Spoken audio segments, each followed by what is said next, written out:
News site Malaysia کنی کے دفتر میں اس بارے میں جوش و خروش پایا جاتا ہے کہ ملائیشیا میں آزادی صحافت کی صبح 9 کا آغاز ہو سکتا ہے۔ میں پرامید ہوں کہ اب چیزیں کسی نہ کسی طرح مختلف ہوں گی، لیکن فی الحال کچھ کہنا قبل از وقت ہوگا۔ مئی کے انتخابات کے نتیجے میں تبدیلیوں کا ابھی آغاز ہوا ہی ہے۔ 60 سال سے زیادہ عرصے پہلے جب ملائیشیا نے برطانیہ سے آزادی حاصل کی تھی، اس کے بعد سے اس الیکشن میں اپوزیشن کی یہ پہلی جیت ہے۔ کئی اشروں سے ملک میں ذرائع ابلاغ سرکاری کنٹرول میں تھے، وہ سرکاری جماعتوں اور بڑے کاروباروں سے جڑے ہوئے تھے، اور بہت سے بڑے اخباری اور نشریاتی ادارے سرکاری ملکیت میں تھے۔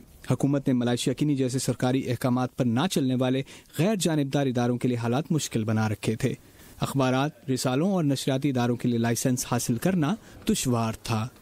یہ یقیناً کھلم کھلا سینسرشپ تھی، اس لیے کہ حکومت اخباری صحافیوں اور نشریاتی ملازمین کو کہہ سکتی تھی اور کہتی تھی کہ آپ یہ نہیں شائع کر سکتے۔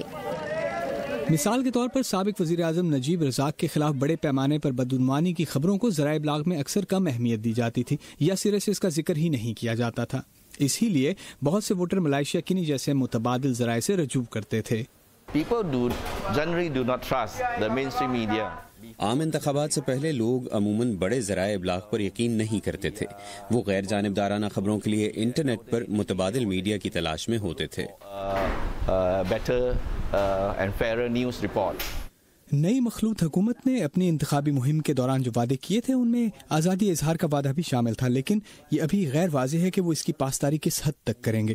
موجودہ وزیر اعظم مہاتیر محمد اس سے پہلے 1981 سے 2003 تک اس منصب پر فائز رہ چکے ہیں، اور یہ وہ دور تھا جب میڈیا کے ساتھ ان کے تعلقات بہت اچھے نہیں تھے۔ یہ کتنی ستم ظریفی ہے۔